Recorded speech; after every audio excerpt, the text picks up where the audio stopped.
होता है और हम एक हॉल में कुछ रिपोर्टर्स को देखते हैं। कोई गेट पे नॉक करते हैं इस पर वहाँ पर बैठा हुआ पर्सन पीछे देखता है। वहाँ पर बेक्सिन होता है।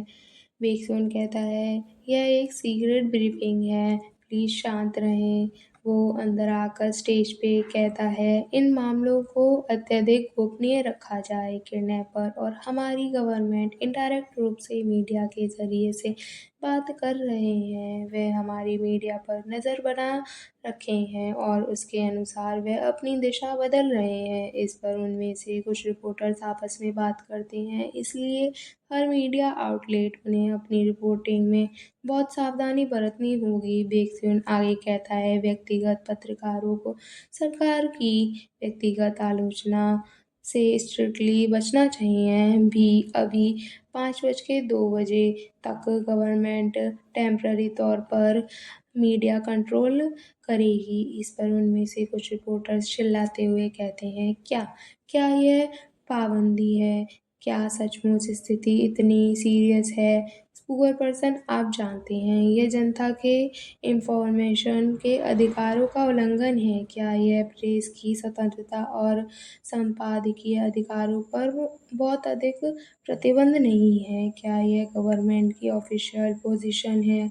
क्या हमें इस तरह लेना चाहिए? उनमें से एक रिपोर्टर कहता है हम यहाँ तोते नहीं हैं, बस आप जो भी कहें उसे लिख लें। ये सुनकर बेक्सिन गुस्से से दांत पीसते हुए कहता है बंधकों की हत्या हो सकती है आपके द्वारा लिखी गई हेडलाइन के कारण। ये सुनकर वो रिपोर्टर घबरा जाता है। बेक्सिन नॉर्मल ट्यून में कहता है प्लीज़ बातचीत पूरे होने तक इंतज़ार करें और चलिए एक बात स्पष्ट कर लें, यह सूचना का अधिकार नहीं है बल्कि लिखने का आपका अधिकार है।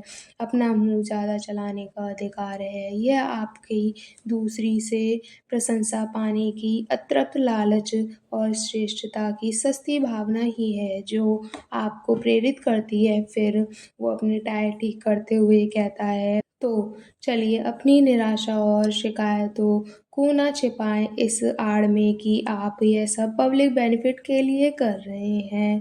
काम से अधिक इम्पोर्टेंट है लाइफ, और किसी की जान को खतरे में डालकर हंगामा करना अधिकार नहीं बल्कि हैरेसमेंट है। वो पैनी नज़रों के साथ कहता है कम से कम इस मामले में तो वो ये कह ही रहा होता है। तभी फ़ोन रिंग होने की आवाज़ आती है।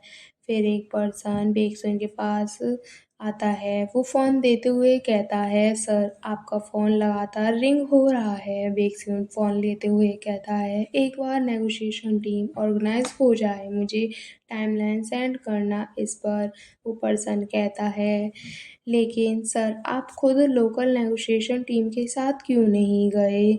क्या यह आपकी स्पेशलिटी नहीं है?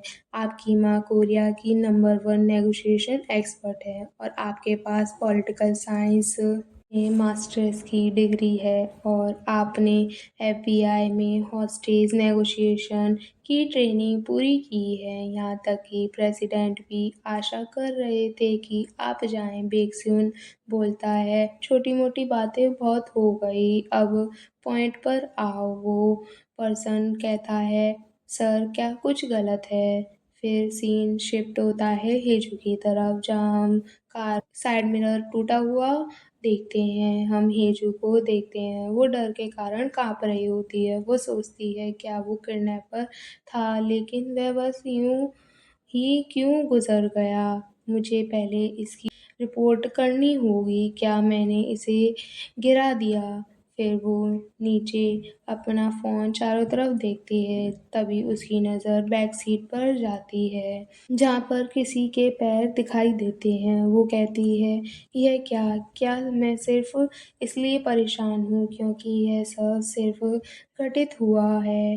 वो बैक मिरर में देखती है तो पीछे कोई बैठा होता है। किडनैपर हेजू के फेस पर हाथ रखते हुए कहता है सरप्राइज से ये बेक्सिन है ना?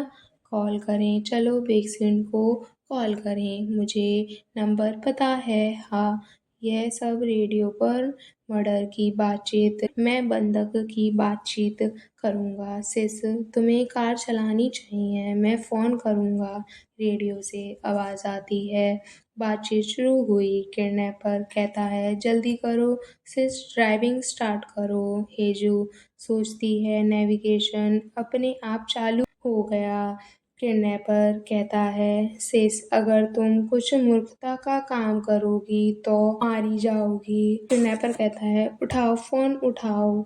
ओ फ़ोन से आवाज़ आती है, यस दिस इज़ वेक्सियन। हम लोग हेजू को देखते हैं जिसकी हालत रोने जैसी हो रही होती है। किडनैपर हेजू के मुंह पे हाथ रखते हुए कहता है, शांत रहना। वेक्सियन कहता है, अगर तुम कुछ नहीं बोलोगे तो मैं फ़ोन रख दूँगा। किडनैपर खिलखिलाकर हँसते हुए कहता है, यह रियली तुम हो? ठीक है। वेक्सियन हैरान होते हुए कहता है, सर ये नंबर कोरिया से नहीं है, आप कौन हैं? किडनैपर बोलता है, ओ राइट हाँ। वेक्सियन कहता है, कृपया अपनी मुद्दे को ठीक से बताएं। किडनैपर कहता है, होने वाला किल हर। मैंने उसे बंद कर दिया, उसे मार डालूंगा। योर वाइफ, वेक्सियन कहता है, और यह बस कुछ इडियट का फ़ोन कॉल है, मेरे पास फ्रैंक कॉल के लिए समय नहीं है।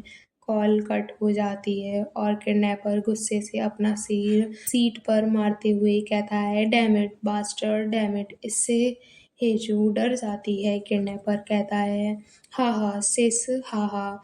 अगर वेक्सियन ने एक बार से ज़्यादा फ़ोन काटा और मेरी बातों पर ध्यान नहीं दिया तो मैं सचमुच तुम्हें मार डालूँगा। और इसी के साथ हमारा चैप्टर ख़त्म हो जाता है। अगर आपको एक्सप्लेनेशन अच्छी लगी हो तो प्लीज़ चैनल को लाइक एंड सब्सक्राइब ज़रूर करना।